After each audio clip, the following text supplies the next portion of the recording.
그날 밤 저희 가족의 평온한 일상은 산산이 부셔졌습니다. 밤 10시쯤이었어요.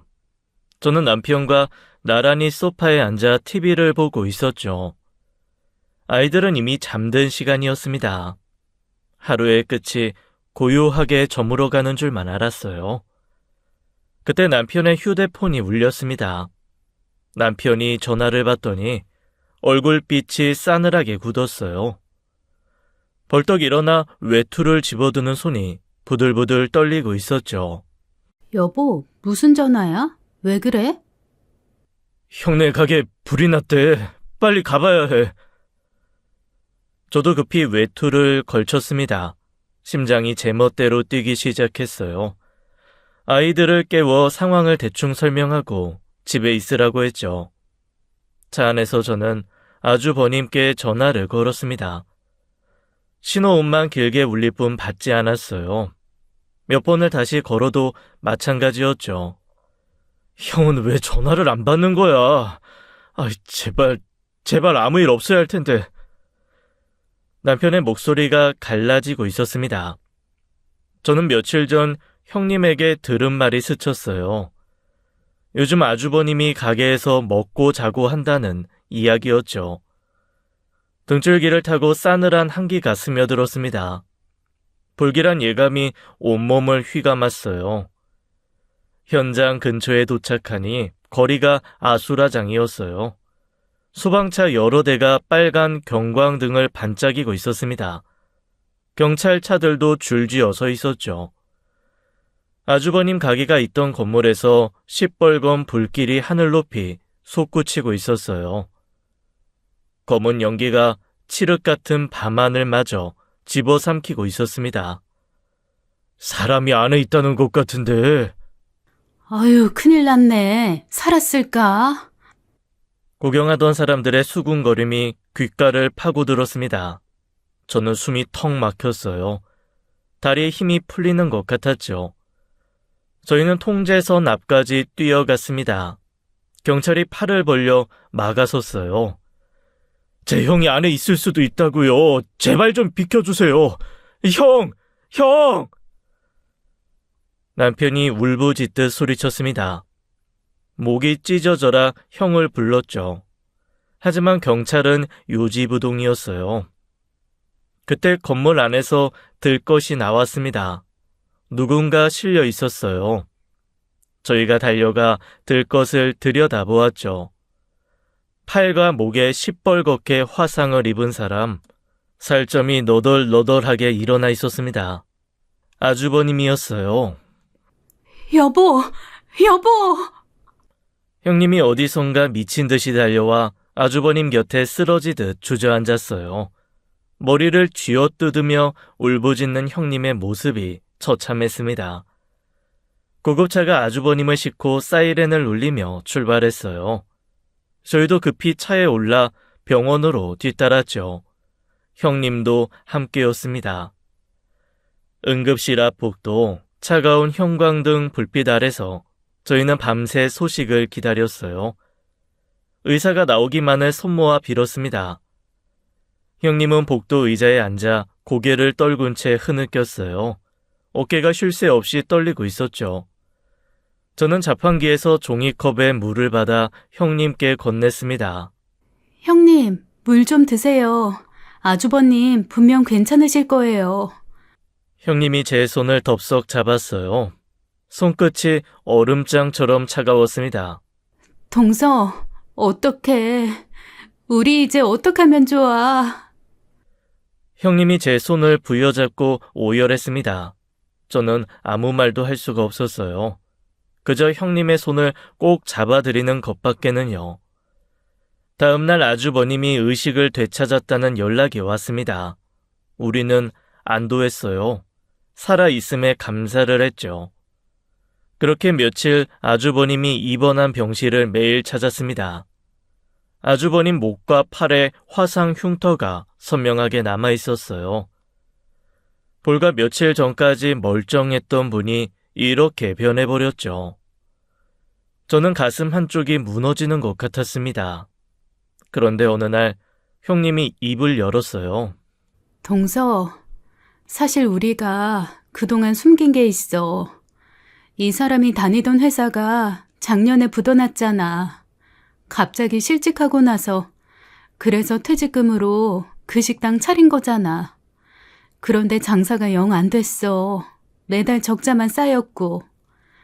형님, 그런 일이 있었어요? 전혀 몰랐어요.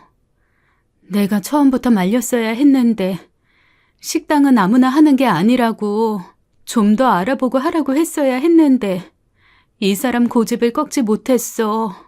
그게 지금까지 후회가 돼. 형님의 목소리가 갈라졌습니다. 남편도 충격을 받은 표정이었어요. 아, 형, 그 정도로 힘들었어?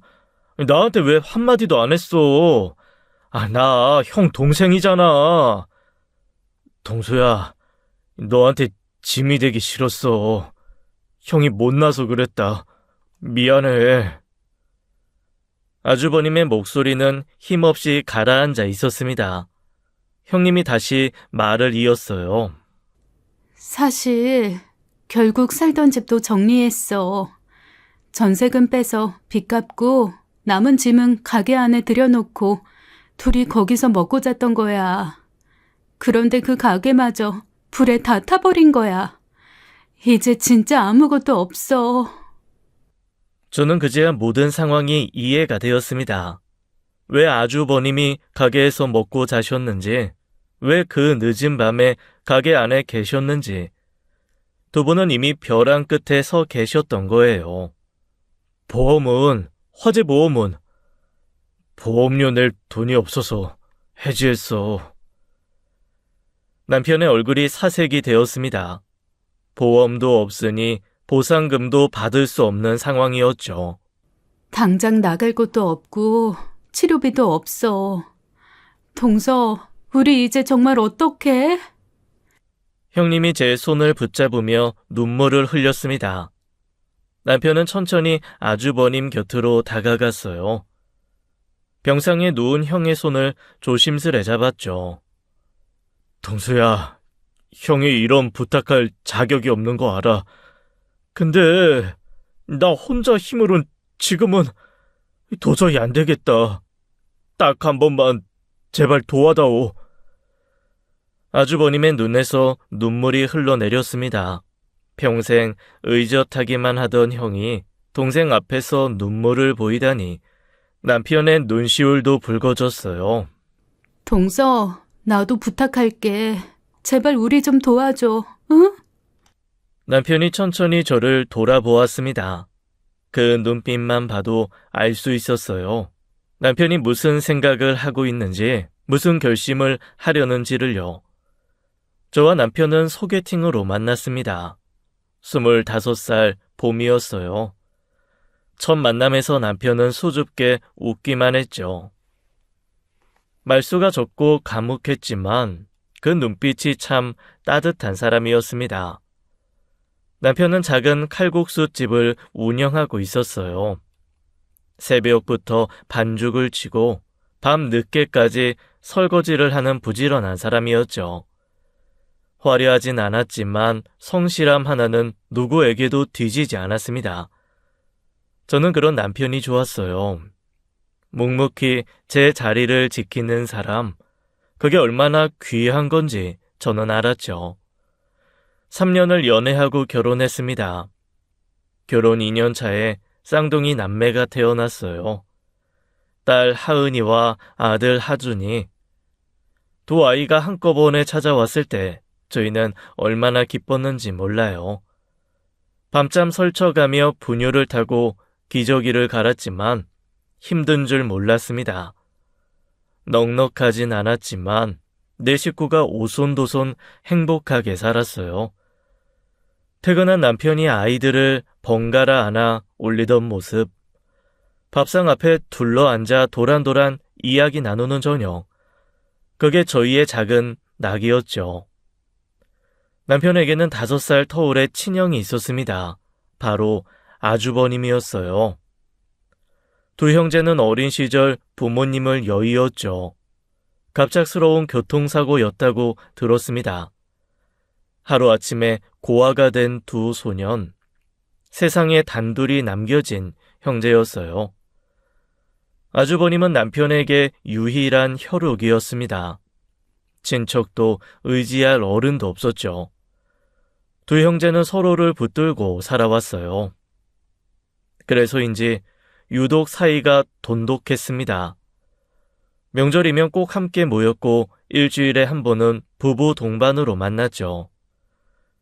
특히 남편은 아주버님에게 큰 빚을 지고 있었어요.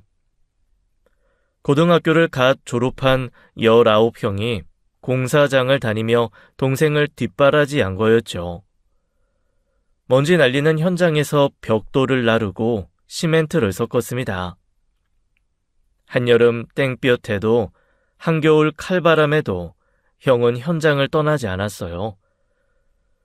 그 돈으로 동생 학비를 대고 밥을 먹이고 잠자리를 마련해줬죠. 아주버님의 젊음은 온통 동생을 위해 바쳐졌습니다.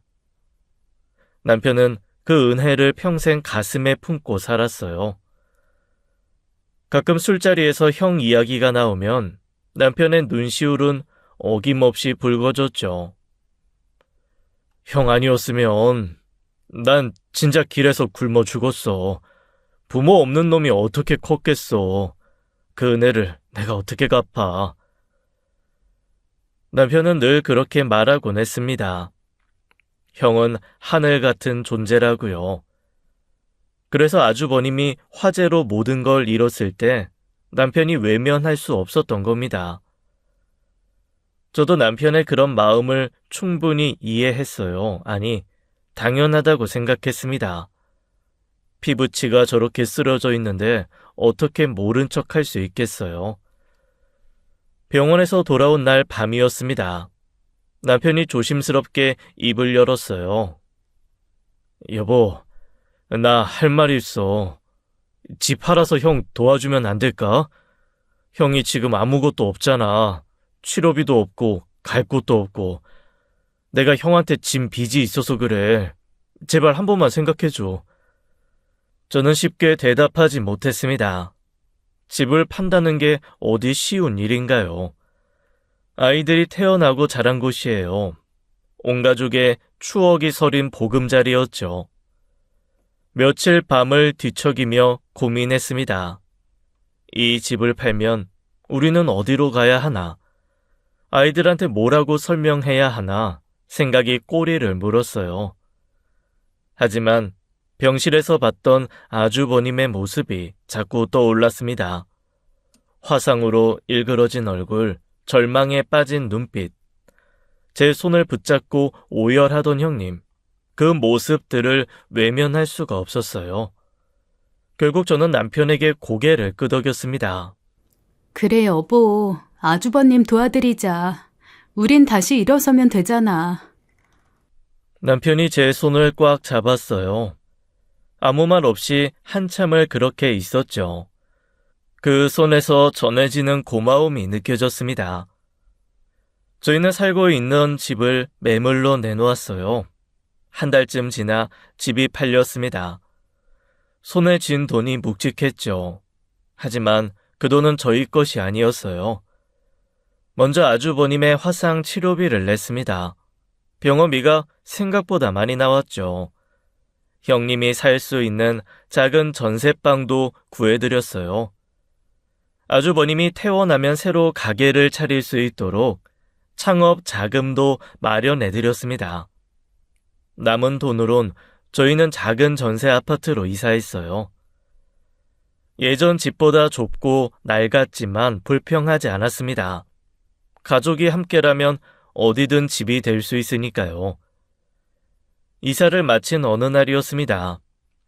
아주버님 부부가 저희 집을 찾아오셨어요. 현관문을 열자마자 두 분이 바닥에 무릎을 꿇었습니다. 동서, 정말 고마워. 이 은혜는 죽어도 못 잊을 거야. 반드시 갚을게. 꼭 갚을 테니까. 동수야, 형이 못난 형이다. 네 덕분에 다시 살았어. 이 빚은 꼭 갚을게. 두고 봐라. 형이 반드시 성공해서 갚을 테니까. 두 분의 눈에서 눈물이 흘러내렸습니다. 저와 남편은 얼른 두 분을 일으켜 세웠어요. 형, 이러지 마. 형이 나한테 해준 게 얼마인데 빚 같은 소리 하지 마. 그냥 다시 건강하게 일어서기만 해. 맞아요, 형님. 가족끼리 이러실 거 없어요. 힘내세요. 다 잘 될 거예요. 그날 저희는 네 사람이 손을 맞잡고 한참을 울었습니다. 그때는 정말 몰랐어요. 이 따뜻한 눈물이 언젠간 저를 향한 칼날이 될 줄은요. 아주버님은 퇴원 후 배달 전문 식당을 새로 오픈했습니다. 저희가 마련해드린 창업 자금으로요. 처음에는 장사가 그저 그랬어요. 하루 매출이 들쭉날쭉했죠. 그래도 아주버님은 열심히 했습니다. 새벽부터 재료를 손질하고 밤늦게까지 배달을 돌렸어요. 그러던 중 전국적으로 감염병 사태가 터졌습니다. 세상이 멈춰버린 것 같았어요. 사람들이 외출을 자제하면서 거리가 텅텅 비었죠. 식당들은 하나둘 문을 닫았습니다. 그런데 배달 주문은 오히려 폭발적으로 늘어났어요. 집에 갇힌 사람들이 너도 나도 음식을 시켜 먹었죠. 아주버님 가게는 때를 잘 만났습니다. 주문이 밀려들어 손이 모자랄 지경이었어요. 말 그대로 대박이 난 거죠. 반면 남편의 칼국수 집은 손님이 뚝 끊겼습니다. 칼국수는 배달이 안 되는 음식이었어요. 면이 불어버리니까요. 매출이 반토막 또 반토막이 났죠. 아니, 그냥 하나도 못 파는 날들의 연속이었다는 게 더 맞겠네요. 저희는 하루하루가 막막했습니다. 집을 팔아 아주버님을 도왔는데 정작 저희가 쓰러지게 생겼어요. 아주버님은 잘되기 시작하자 1년 뒤 외제차로 차를 바꿨어요. 반짝반짝 빛나는 검은색 세단이었죠.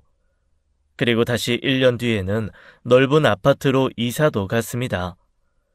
저희가 구해드렸던 작은 전셋방이 아니었어요. 고급 아파트 넓은 평수였죠. 예전에는 일주일에 한 번은 부부 동반 모임을 했습니다. 삼겹살에 소주 한 잔 기울이며 이런저런 이야기를 나눴죠. 웃고 떠들며 서로의 안부를 물었어요.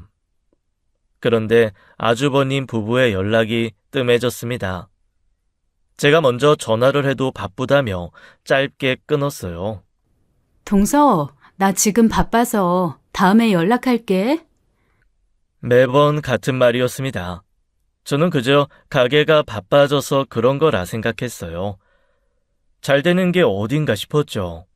빚도 갚아야 하니 열심히 버는 거라고요. 그러던 중 설이 되었습니다. 오랜만에 아주버님 부부와 함께 식사를 했어요. 그런데 뭔가 달랐습니다. 두 사람의 말투가 어딘가 거만해져 있었어요. 예전에 그 다정하던 모습은 온데간데 없었죠. 형님은 저희 집 거실을 둘러보며 말했습니다.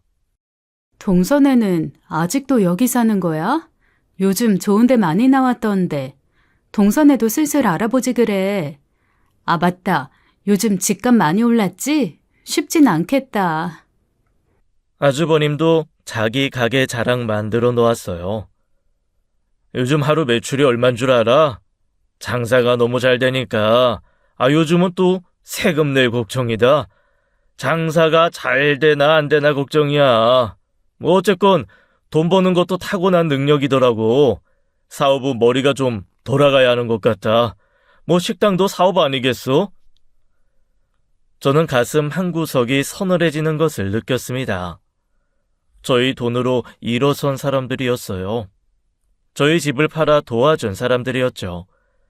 그런데 이제는 저희를 내려다보는 듯한 눈빛이었습니다. 씁쓸했지만 그러려니 하고 넘겼어요.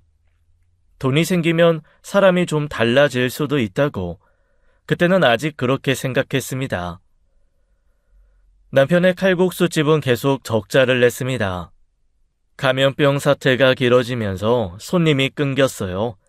월세와 재료비는 꼬박꼬박 나가는데 들어오는 돈이 없었죠. 통장 잔고가 바닥을 향해 곤두박질 쳤습니다. 생활이 점점 빠듯해졌어요. 저는 어느 날 남편에게 조심스럽게 말을 꺼냈습니다. 여보, 아주버님한테 빌려준 돈 있잖아. 일부라도 받아야 하지 않을까? 우리 지금 진짜 힘들어. 요즘 장사 잘 되시는 것 같던데. 남편은 한참을 망설이다 고개를 끄덕였어요. 그래, 내가 형한테 말해볼게. 전부 다 달라는 것도 아니고 일부만 먼저 갚아달라고 하면 되겠지. 며칠 후 아주버님 부부가 저희 집을 방문했습니다. 거실에 앉아 차를 마시며 이런저런 이야기를 나눴어요. 분위기가 어느 정도 무르익었을 때 남편이 입을 열었습니다. 형, 사실 오늘 할 말이 있어서 요즘 가게 사정이 많이 안 좋아. 그래서 그러는데 예전에 빌려준 돈 있잖아.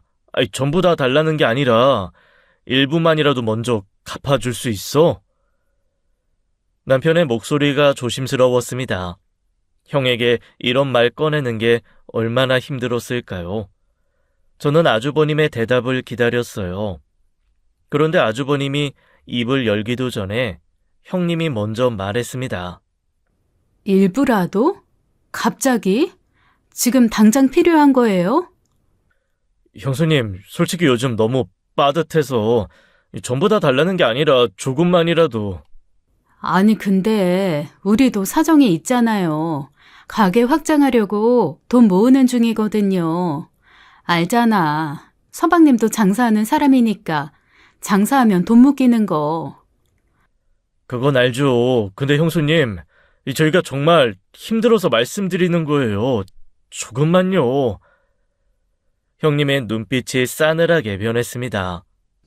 아니, 그 돈 없으면 당장 굶어 죽기라도 해? 지금까지 칼국수 팔아서 잘 먹고 살았잖아요. 서방님, 우리가 무슨 돈 떼먹을까봐 그래요? 저는 귀를 의심했어요. 형님의 얼굴을 쳐다봤습니다. 눈빛이 차갑게 변해 있었죠. 형수님, 그런 뜻이 아니라. 아니, 솔직히 좀 너무한 거 아니에요? 우리가 지금 가게 확장하느라 돈 쓸 데가 얼마나 많은데. 인테리어에 장비에 직원 월급에 우리도 빠듯하다고. 설마 우리 가게가 잘 되니까 괜히 돈 빼라고 그러는 거 아니에요? 아주버님도 시큰둥한 표정으로 말했습니다.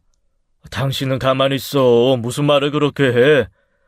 동수야, 미안한데 형도 사정이 있어.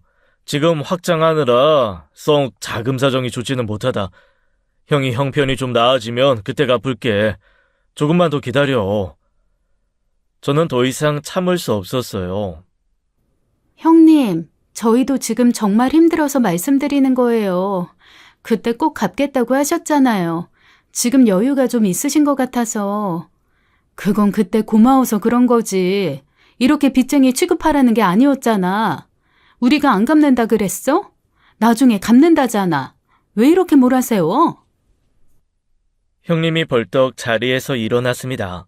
아주버님도 따라 일어섰어요. 가자, 여보. 더 있다가 무슨 소리 들을지 모르겠네. 동수야, 형이 그 돈 꼭 갚을 테니까 좀 기다려라. 그런데 솔직히 기분이 좀 그렇네. 빚쟁이 취급하는 것 같아서. 만약 내가 네 입장이라면 나 그 돈 갚으란 소리 안 해. 그냥 동생 성공을 멀리서 축하만 해주겠지. 아휴. 두 사람은 인사도 없이 현관으로 향했습니다. 문이 쾅 닫혔어요. 저와 남편은 텅 빈 거실에 멍하니 앉아 있었습니다. 차가운 침묵만이 남았죠. 그리고 그해 겨울이었습니다. 하늘에서 폭설이 쏟아지던 날이었어요. 세상이 하얗게 뒤덮였죠. 남편은 적자를 조금이라도 메우기 위해 배달도 시작한 상태였습니다. 칼국수는 원래 배달이 안 되는 음식이에요.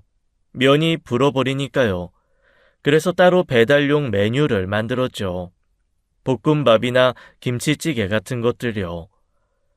그날도 주문이 몇 건 들어왔습니다. 그런데 배달 대행 기사 콜이 잡히지 않았어요. 폭설 때문에 다들 운행을 포기한 거지요. 주문은 계속 밀리는데 배달을 못하면 가게 배달 어플에서 가게 별점이 떨어집니다. 요즘 세상의 별점은 곧 생명이에요. 별점 하나의 장사가 흔들리니까요. 남편이 외투를 집어들었습니다. 내가 직접 갔다 올게. 금방이야. 여보, 눈이 너무 많이 와. 위험해. 오늘은 그냥 취소하자. 어? 취소하면 평점 떨어져. 평점 떨어지면 주문 뚝 끊기는 거 알잖아. 금방 다녀올게. 걱정 마. 그래도 오토바이는 위험하잖아. 제발 오늘만 쉬어. 괜찮아. 조심히 갈게. 1시간이면 돌아와. 남편은 제 손을 한번 꼭 잡아주고 오토바이 키를 들었습니다. 헬멧을 쓰고 가게를 나서는 뒷모습. 저는 괜히 불안했어요. 가슴 한쪽이 싸늘하게 내려앉는 느낌이었죠. 그때 붙잡았어야 했습니다. 제발 가지 말라고 매달렸어야 했어요. 저는 가게에 남아 남편을 기다렸습니다. 창밖으로 눈이 점점 더 거세게 내렸어요. 시간이 지날수록 불안감이 커졌죠. 30분이 지났습니다. 40분이 지났어요. 1시간이 되어도 남편은 돌아오지 않았습니다. 전화를 걸었어요. 신호음만 울리고 받지 않았죠. 다시 걸었습니다. 또 받지 않았어요. 손이 떨리기 시작했습니다. 왜 안 받아? 제발 받아. 그때 제 휴대폰이 울렸습니다. 남편인가 싶어 후다닥 받았어요. 그런데 모르는 번호였죠. 이동수 씨 보호자분 되시죠? 남편분이 교통사고를 당하셨습니다. 지금 땡땡병원 응급실로 빨리 와주세요. 머릿속이 하얘졌습니다. 뭐라고 대답했는지 기억도 안 나요. 저는 가게 문도 제대로 안 잠그고 뛰쳐나갔습니다. 택시를 잡아 병원 응급실로 달려갔어요. 응급실에 도착하니 의사가 저를 기다리고 있었습니다. 의사의 표정이 심상치 않았어요. 저는 다리에 힘이 풀리는 것을 느꼈죠. 보호자분이시죠? 죄송합니다. 환자분이 현장에서 사망하셨습니다. 사고 충격이 너무 컸습니다. 그 순간 세상이 멈췄습니다. 의사의 입이 움직이는 게 보였지만 아무 소리도 들리지 않았어요. 눈앞이 캄캄해졌죠. 다리에서 힘이 빠져나갔습니다. 저는 그 자리에서 쓰러졌어요. 정신을 차렸을 때 저는 병원 침대에 누워 있었습니다. 천장을 바라보며 생각했어요. 꿈이길 바랬습니다. 제발 악몽이길 빌었죠. 하지만 현실이었어요. 남편은 그렇게 제 곁을 떠났습니다. 고작 18,000원짜리 배달 음식 하나 때문에요. 아무런 예고도 없이 마지막 인사도 없이요. 저는 남편의 장례를 치렀습니다. 3일 내내 영정사진 앞에 앉아 있었어요. 조문객들이 들어오고 나가는 것이 꿈처럼 흐렸죠.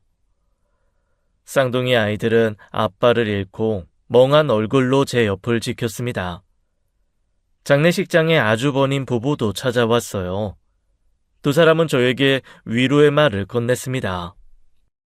동서, 얼마나 힘들어. 서방님이 갑자기 이렇게 되다니. 동수가 이렇게 허망하게 갈 줄은 몰랐다. 정말 하늘도 무심하네. 아주버님이 봉투 하나를 내밀었어요. 제주씨, 많진 않지만 장례에 보태요. 그날 밤 봉투를 열어봤어요.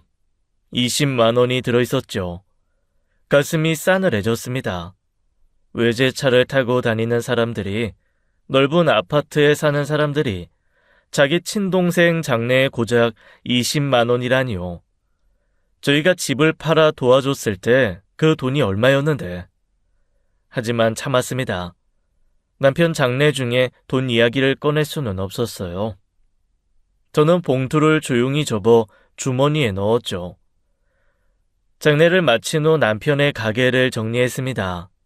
밀린 월세, 재료비, 대출금, 빚을 하나하나 갚아 나갔어요. 정리하고 나니 남은 돈이 거의 없었습니다. 생활이 막막해졌어요. 아이들 학비도 내야 하고 당장 먹고 살 돈도 필요했습니다. 저는 아주버님에게 전화를 걸었어요. 아주버님, 저 미숙이에요. 죄송한데요. 예전에 빌려드린 돈 있잖아요. 지금 저희가 너무 힘들어서요. 갚아주실 수 있을까요? 아우, 재수씨, 그게 지금은 좀 어려워요. 제가 나중에 연락할게요. 뚝 전화가 끊겼습니다. 며칠 후 다시 전화했어요. 또 같은 말만 반복했죠. 조금만 기다려요. 몇 번을 더 연락했지만 계속 미뤘습니다. 세월만 흘러갔죠. 그리고 그러던 어느 날 전화를 걸었더니 연결이 되지 않았어요. 아주버님이 연락처를 바꿔버린 거였습니다. 저는 직접 아주버님 집을 찾아갔어요. 고급 아파트 현관 앞에서 초인종을 눌렀습니다. 대답이 없었죠. 분명 집에 있을 거라고 생각했어요. 저는 집 앞에서 기다리기로 했습니다. 한참을 기다렸어요. 2시간쯤 지났을 때 1층 로비 문이 열리고 형님이 나왔습니다. 쇼핑백을 양손에 들고 있었죠. 명품 로고가 선명했어요. 집에 있었으면서 없는 척을 하고 있던 거였죠. 어머, 동서. 동서가 여긴 웬일이야? 형님, 아주버님 좀 만나려고요. 빌려드린 돈 때문에요. 형님의 얼굴이 싸늘하게 굳었습니다. 또 그 이야기야? 돈 생기면 준다니까. 동서도 진짜. 이 정도면 집착이야. 그리고 법적으로도 돈 달라고 집까지 찾아오는 거 불법이다. 동서, 계속 이러면 나도 법적으로 나갈 수밖에 없어. 그럼 안 찾아오게 돈 해결해 주세요. 충분히 그럴 능력 되시잖아요. 명품백을 그렇게 들고 돈 없다고 하면 제가 어떻게 믿어요? 저희 진짜 지금 힘들어요. 아이들 대학 등록금도 내야 하는데. 이 가방 짭이야. 그리고 대학? 동서, 내가 한마디만 할게. 돈 없으면 대학 보내지 마. 대학을 왜 보내? 요즘 대학 안 나와도 잘 사는 사람 많아. 동서네 형편에 무슨 대학이야? 네? 무슨 말을 그렇게 해요? 하은이, 하준이 공부 잘해요. 그때 아주버님이 뒤따라 로비 문을 열고 나왔습니다. 뭐야? 왜 여기까지 찾아온 거야? 아주버님, 전화를 안 받으시길래요. 빌려드린 돈 갚아주세요. 그 돈? 솔직히 말할게. 나는 그 돈 갚을 생각이 없어. 내가 동수 어렸을 때 얼마나 뒷바라지를 했는데 그 돈은 동생이 형한테 당연히 해줘야 할 돈이었어. 동수도 살아있었으면 돌려받길 원하지 않았을 거야. 아주버님, 그게 무슨 말씀이세요? 저희 집까지 팔아서 도와드렸잖아요. 아휴, 동서, 이제 그만 가. 보기 안 좋아. 다음에 또 이러면 경찰 부를 거야. 알았지? 두 사람은 갈 길을 가려고 하다 제가 붙잡으니 저를 밀었습니다. 그리고 급하게 자기들 아파트로 들어갔어요. 철컥 공용 로비 문이 닫혔습니다. 저는 비밀번호를 모르니 들어갈 수가 없었죠. 잠시 후 경비원이 와서 저를 단지 밖으로 데리고 갔습니다. 저는 한참을 그 자리에 서 있었습니다. 대체 사람들이 어떻게 저렇게 변할 수 있는 건지 이해가 안 갔어요. 사람들은 위기를 겪고 그걸 극복한다면 변한다고 하는데 아주버님 부부는 정말 이상하게 변했습니다. 저는 울분을 삼켰습니다. 분하고 억울했지만 주저앉을 수는 없었어요. 아이들이 있었으니까요. 하은이와 하준이를 위해서라도 일어서야 했습니다. 당장 먹고 살 방법을 찾아야 했어요. 이력서를 넣어볼까도 생각했지만 나이 50 넘은 여자를 써줄 곳이 있을까 싶었죠. 그때 친언니가 떠올랐습니다. 언니는 재래시장에서 반찬 가게를 운영하고 있었어요. 저는 언니에게 전화를 걸었습니다. 언니는 제 사정을 말없이 다 들어줬죠. 미수가 내일 당장 가게로 와. 여기서 나랑 같이 일하면서 돈이나 벌자. 저는 언니의 말에 눈물이 핑 돌았어요. 세상에 믿을 사람이 아직 있구나 싶었죠.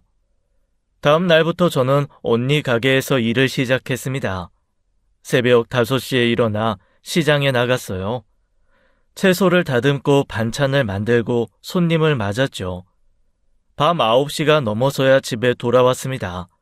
온몸이 천근만근이었어요. 하지만 쉴 수가 없었죠. 미수가 그렇게까지 안 해도 돼. 좀 쉬엄쉬엄 해. 언니, 괜찮아. 언니한테 신세 지는 것도 미안한데 이 정도는 해야지. 저는 언니에게 폐를 끼친다는 생각에 더 열심히 일했습니다. 그게 제가 할 수 있는 유일한 보답이었으니까요. 쌍둥이 아이들도 저를 도왔어요. 둘이서 집안일도 하고 제가 신경 쓰지 않도록 알아서 공부도 하고 했죠. 저희 셋은 남편의 빈자리를 서로 채워주며 버텼습니다. 밤이면 식탁에 둘러앉아 하루 이야기를 나눴어요. 웃기도 하고 울기도 했죠. 그렇게 서로를 의지하며 하루하루를 견뎌냈습니다. 하지만 아주버님에 대한 분노는 사라지지 않았어요. 일을 하면서도 밥을 먹으면서도 그 생각이 났습니다. 저희 집을 팔아 도와줬는데 이렇게 배신을 당하다니 이대로 당하고만 있을 수는 없었어요. 저는 법률 상담을 받기로 결심했습니다. 변호사 사무실을 찾아갔어요. 변호사에게 그동안의 상황을 설명했습니다. 그리고 아주버님에게 돈을 이체했던 통장 내역을 보여줬죠. 이 정도 증거면 충분합니다. 민사소송으로 받아낼 수 있어요. 금액도 크고 이체 내역도 명확하니까요. 정말요? 그럼 소송 진행해 주세요. 저희 남편이 힘들게 번 돈 꼭 돌려받고 싶어요. 알겠습니다. 먼저 내용 증명을 보내볼게요. 소송 전에 합의 기회를 주는 겁니다. 그래도 안 갚으면 그때 본격적으로 소송 진행하죠. 며칠 후 아주버님에게 내용 증명이 발송되었습니다. 소송을 예고하는 내용이었죠. 저는 이제 물러서지 않기로 했어요. 끝까지 가보기로 마음먹었습니다. 내용 증명을 보낸 후 며칠이 지났습니다. 아주버님에게서 아무런 연락이 없었어요. 저는 기다리다 지쳐 아주버님이 운영하는 가게 쪽 연락처로 직접 문자를 보냈습니다. 아주버님, 연락 주세요. 답 없으시면 바로 소송 진행하겠습니다. 짧지만 단호한 문자였어요. 이제 더 이상 사정을 봐줄 생각이 없었죠. 문자를 보내고 1시간쯤 지났을까요? 제 휴대폰이 울렸습니다. 아주버님이었어요. 여보세요? 재수씨. 목소리가 이상했어요. 울먹이는 것 같았죠.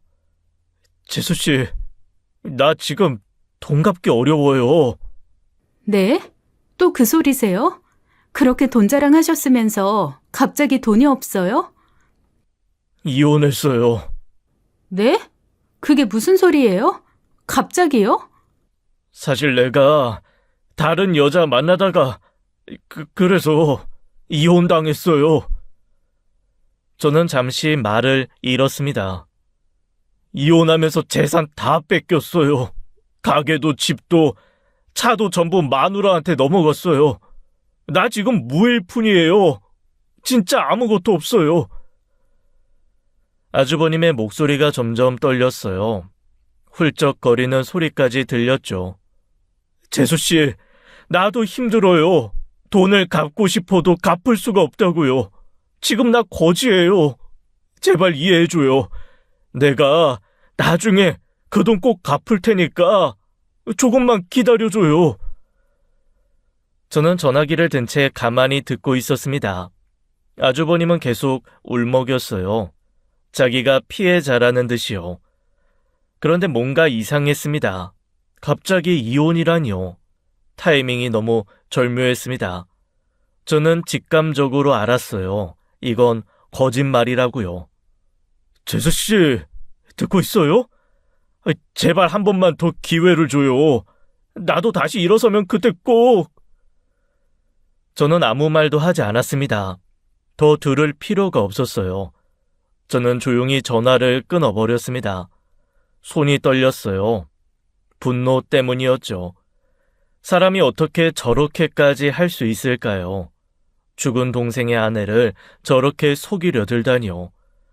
저는 곧바로 변호사를 찾아갔습니다. 아주버님이 한 말을 그대로 전달했어요. 외도를 해서 이혼당했다는 것, 재산을 전부 뺏겼다는 것, 지금은 무일푼이라는 것까지요. 변호사는 제 말을 듣더니 피식 웃었습니다. 전형적인 사회행위네요. 사회행위요? 그게 뭔데요? 쉽게 말해서 빚을 안 갚으려고 일부러 재산을 빼돌리는 행위예요. 내용 증명 받자마자 갑자기 이혼하고 재산을 넘겼다? 타이밍이 너무 딱 맞아 떨어지잖아요. 이런 경우 많이 봤어요. 그럼 일부러 그런 거라는 말씀이세요? 확인해 봐야 알겠지만 10중 8구 위장 이혼일 거예요. 서류상만으로 이혼하고 실제로는 같이 사는 경우 많거든요. 진짜 이혼했는지 아직 같이 살고 있는지 확인해보면 답이 나와요. 저는 변호사 사무실을 나와 흥신소를 찾아갔습니다. 돈이 아깝지 않았어요. 진실을 알아야 했으니까요. 며칠 후 조사 결과가 나왔습니다. 아주버님과 형님은 이혼 신고를 한 후에도 같은 집에서 함께 살고 있었어요. 매일 아침 둘이 나란히 출근하고 저녁에는 함께 장을 보는 모습까지 찍혀 있었죠. 주말에는 팔짱까지 끼고 다니더라고요. 이혼한 부부가요. 사진을 보는 순간 저는 이를 악물었습니다. 역시 나였어요. 그 눈물, 그 울먹임 전부 연기였던 거예요. 저를 속이려고 짜고 친 각본이었죠. 사람이 어떻게 이럴 수 있을까요? 저는 다시 변호사를 찾아갔습니다. 조사 결과를 보여줬어요. 이 정도면 위장 이혼 명백하네요. 사회행위 취소 소송을 제기하면 빼돌린 재산에서 돈을 받아낼 수 있어요. 진행할까요? 네, 해주세요. 끝까지 가볼 거예요. 며칠 후 사회행위 취소 소송이 법원에 접수되었습니다. 이제 물러설 곳이 없었어요. 얼마 지나지 않아 제 휴대폰이 울렸습니다. 아주버님이었어요. 저는 전화를 받았습니다. 야, 너 지금 뭐 하는 거야? 소송? 소송을 걸어? 어떻게 나한테 이렇게까지 해? 동수가 하늘에서 보면 뭐라고 하겠어? 뭐라고 할 것 같은데요? 아주버님이 한번 말해보시죠. 뭐? 은혜도 모르는 년이네, 진짜. 우리가 너희네를 얼마나 챙겨줬는데, 내가 동수 어렸을 때 얼마나 고생했는데. 저는 조용히 듣고 있다가 입을 열었습니다. 아주버님, 은혜를 모르는 건 제가 아니에요. 아주버님이에요. 저희가 집 팔아서 도와드렸을 때 무릎 꿇고 뭐라고 하셨어요? 반드시 갚겠다고 했잖아요. 그 약속 아주버님이 먼저 계신 거예요.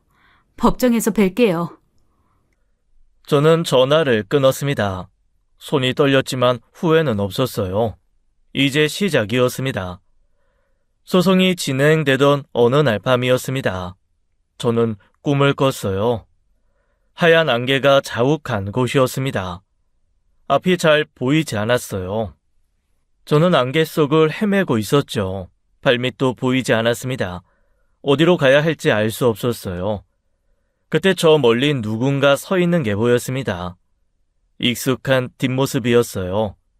넓은 어깨, 약간 구부정한 자세, 심장이 쿵 내려앉았죠. 남편이었습니다. 여보야? 저는 남편에게 달려가려 했어요. 그런데 아무리 뛰어도 거리가 좁혀지지 않았습니다. 마치 제자리를 걷는 것 같았죠. 다리가 무거웠어요. 물속을 걷는 기분이었습니다. 남편이 천천히 돌아섰습니다. 그 얼굴을 보는 순간 눈물이 터질 것 같았어요. 보고 싶었던 얼굴이었죠. 매일 밤 그리워하던 그 사람이었습니다. 여보, 나야. 왜 거기 서 있어? 이리 와.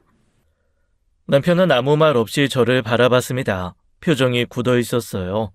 평소에 보던 따뜻한 눈빛이 아니었죠. 뭔가 다급한 것 같기도 했습니다. 불안함이 밀려왔어요. 저는 다시 남편에게 다가가려 했어요. 그때 남편이 입을 열었습니다. 조심해. 뭐? 뭘 조심하라는 거야? 여보, 조심해. 무슨 말이야? 여보, 가지 마. 남편의 모습이 희미해지기 시작했습니다. 안개 속으로 녹아드는 것 같았어요. 아니, 사라지고 있었죠. 손을 뻗었지만 잡히지 않았습니다. 손가락 끝에 스치는 것 같더니 허공만 움켜쥐었어요. 남편은 그렇게 사라져 버렸습니다. 저는 놀라서 눈을 떴습니다. 심장이 미친 듯이 뛰고 있었어요. 온몸이 식은땀으로 젖어 있었죠. 손을 가슴에 얹어보니 두근거림이 멈추지 않았습니다. 시계를 보니 새벽 3시였어요. 다시 눈을 감아봤지만 잠이 오지 않았습니다. 남편이 한 말이 자꾸 머릿속을 맴돌았죠. 그냥 꿈이라고 치부하기엔 너무 생생했어요. 저는 뒤숭숭한 마음에 일어나 출근 준비를 했습니다. 어차피 잠도 안 오는데 일찍 나가기로 했어요. 평소보다 1시간이나 일찍 언니 반찬 가게에 도착했습니다. 아직 해도 뜨지 않은 시간이었죠. 거리는 어둡고 고요했어요. 가로등만 희미하게 빛나고 있었습니다. 가게 앞에 서는 순간이었습니다. 이상한 냄새가 코를 찔렀어요.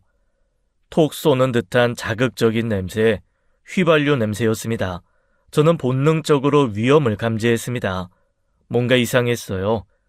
이 새벽에 왜 이런 냄새가 나는 걸까요? 남편이 꿈에서 한 말이 스쳤습니다. 조심하라던 그 말이요. 가게 안으로 들어가지 않고 주변을 살폈습니다. 눈을 가늘게 뜨고 어둠 속을 훑었어요. 가게 옆 좁은 골목 쪽으로 시선이 갔습니다. 그 순간 심장이 멎는 줄 알았어요. 어둠 속에 누군가 쭈그려 앉아 있었습니다. 검은 복면을 쓴 남자였어요. 손에는 뭔가 들려 있었죠. 저는 비명을 삼켰습니다. 도망쳐야 한다는 생각이 머릿속을 스쳤죠. 그때 남자와 눈이 마주쳤습니다. 복면 사이로 보이는 두 눈이 저를 향해 있었어요. 남자가 움찔했습니다. 그 남자도 당황한 기색이 역력했죠. 들킨 거예요. 저는 뒤로 물러서려 했습니다. 그 순간 남자가 벌떡 일어나 달려들었어요. 생각할 틈도 없었죠. 남자가 저를 가게 안으로 밀어 넣으려 했습니다.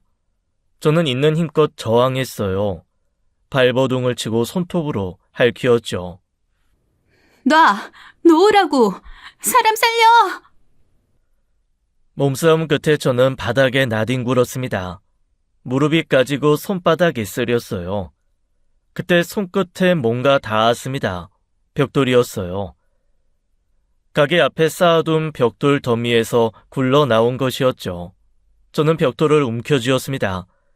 남자가 다시 덤벼드는 순간 있는 힘껏 휘둘렀어요.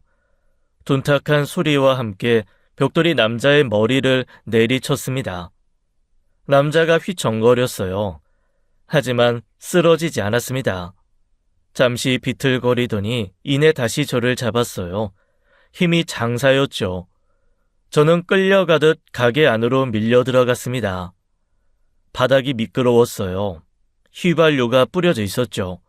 저는 그제야 상황을 깨달았습니다. 이자가 가게에 불을 지르려는 거였어요. 남자가 주머니에서 뭔가를 꺼냈습니다. 라이터였어요. 저는 숨이 턱 막혔죠.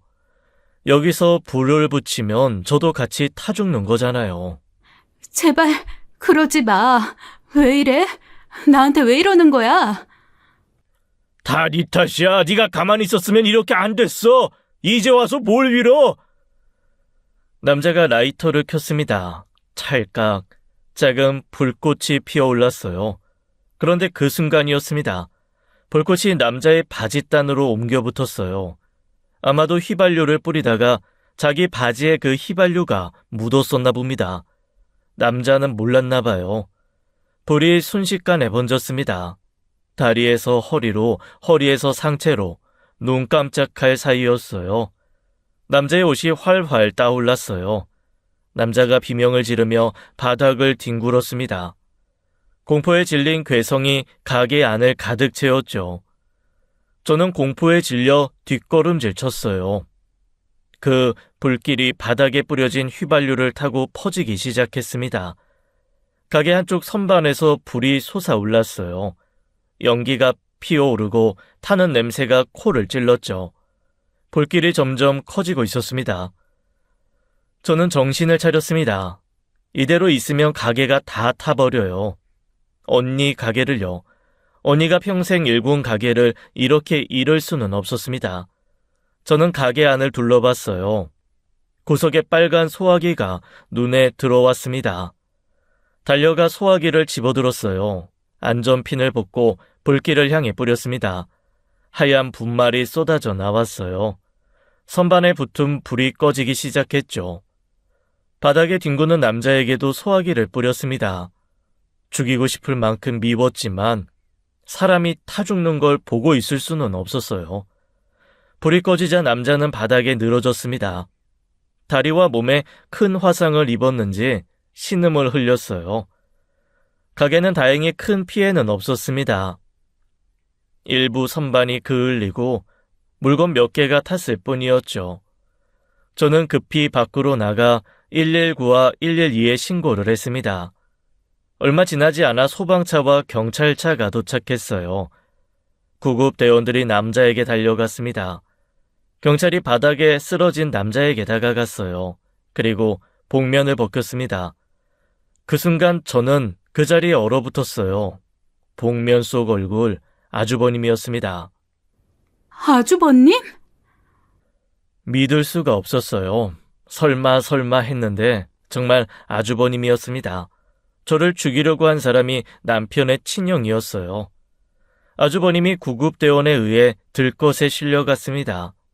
고통스러운 신음을 흘리며 실려가는 모습을 멍하니 바라봤어요.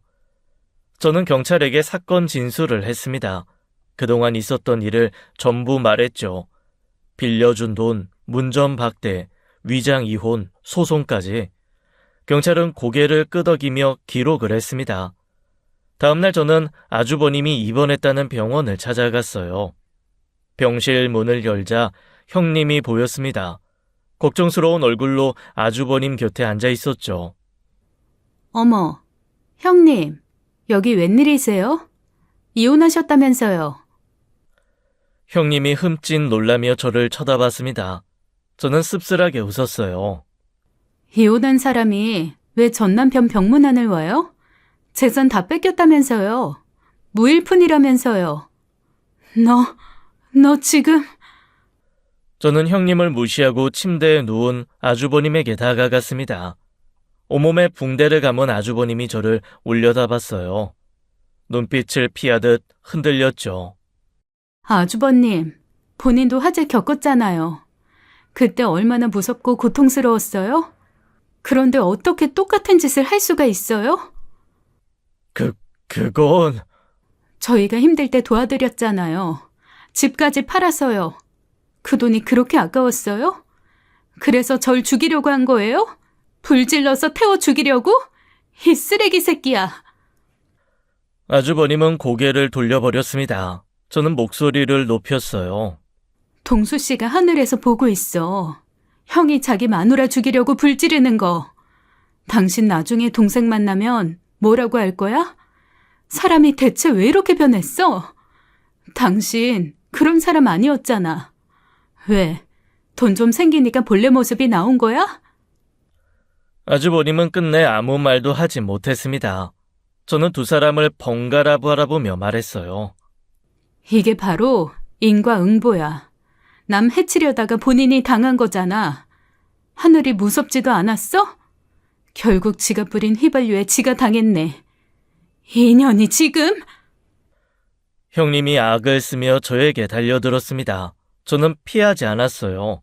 달려드는 형님의 뺨을 세게 갈겼습니다. 찰싹 형님이 휘청거렸어요.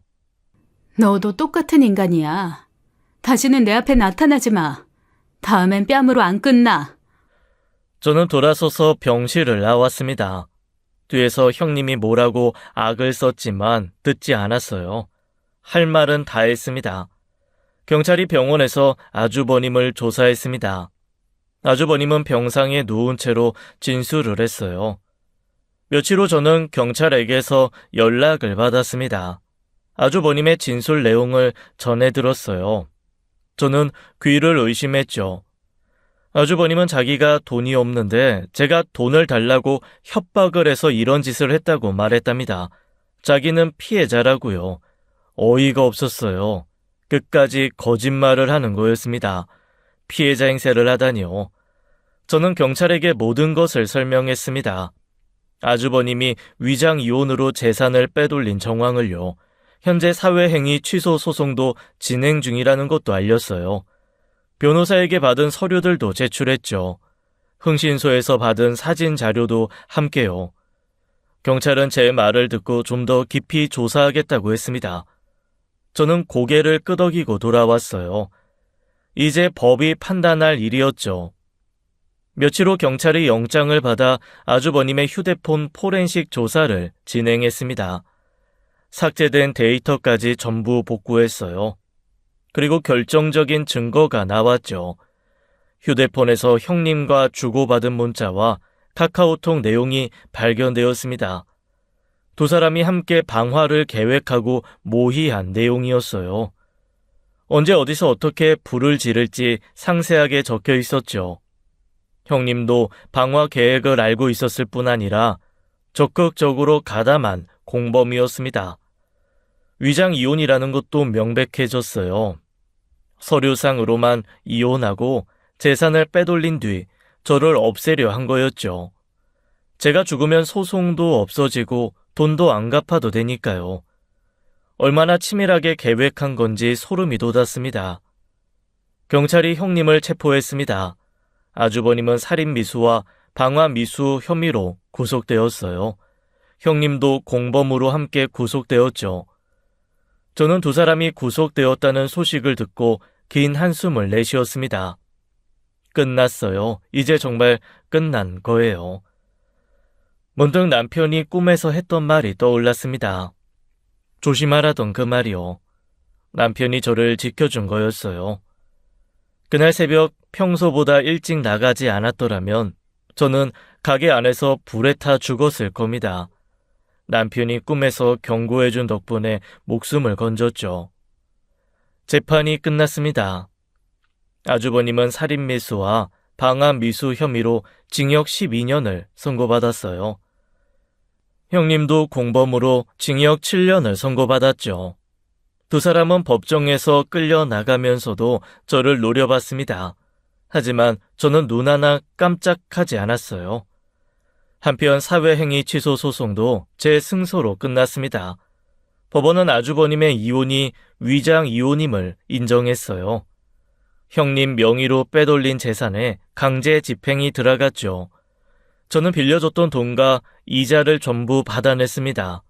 오랜 싸움 끝에 거둔 결실이었어요. 돌이켜 생각해봤습니다. 대체 아주버님은 왜 저렇게 변한 걸까요? 처음엔 이해가 안 됐어요. 무릎 꿇고 울던 그 사람이 어떻게 저를 죽이려 할 수 있었을까요? 아마 돈이 문제였을 거예요. 없을 때는 간절했던 마음이 생기고 나니 아까워진 거죠. 갚아야 할 돈이 빚이 아니라 손해처럼 느껴졌을 겁니다. 그래서 저희를 피하기 시작한 거예요. 은혜가 부담이 되고 고마움이 원망이 된 거죠. 결국 돈 앞에서 사람의 본성이 드러난 거였습니다. 씁쓸했지만 그게 현실이었어요. 하지만 아무리 그래도 의문은 계속 남아 있었습니다. 분명 남편과 아주버님은 사이좋은 형제였으니까요. 어쩌면 남편에 대한 질투나 자격지심일 수도 있겠네요. 아니면 이 모든 감정이 복합적으로 일어날 걸 수도 있습니다. 사람은 극단적인 순간에 몰리면 그 위기를 이겨내면 변한다고 합니다. 저는 아주버님의 변화가 악한 쪽이었기에 그것이 너무 안타까웠습니다. 저는 받아낸 돈으로 작은 아파트를 마련했습니다. 넓지 않았지만 저희 셋이 살기엔 충분했어요. 쌍둥이와 함께 새 집으로 이사했지요. 이사 첫날 저녁이었습니다. 오랜만에 셋이 함께 밥상에 둘러앉았어요. 제가 직접 만든 된장찌개와 계란말이, 소박한 밥상이었지만 마음만은 풍족했죠. 저는 언니 반찬 가게에서 일을 계속하기로 했습니다. 이제는 불안함 없이 마음 편히 일할 수 있었어요. 아이들과 소소한 행복을 누리며 하루하루를 살아갔죠. 문득 이런 생각이 들었습니다. 하늘은 스스로 돕는 자를 돕는다고요. 포기하지 않고 끝까지 싸운 덕분에 여기까지 온 거예요. 그리고 남편이 꿈에서 조심하라고 경고해준 덕분이기도 했죠. 저는 하늘을 올려다봤습니다. 남편이 저 위에서 저희를 지켜보고 있을 거예요. 앞으로도 쭉 그럴 거라고 믿었습니다. 지금까지 사연 읽어주는 남녀였습니다. 끝까지 함께 해주신 여러분 감사드리며 저희는 다음 사연으로 돌아올게요. 감사합니다.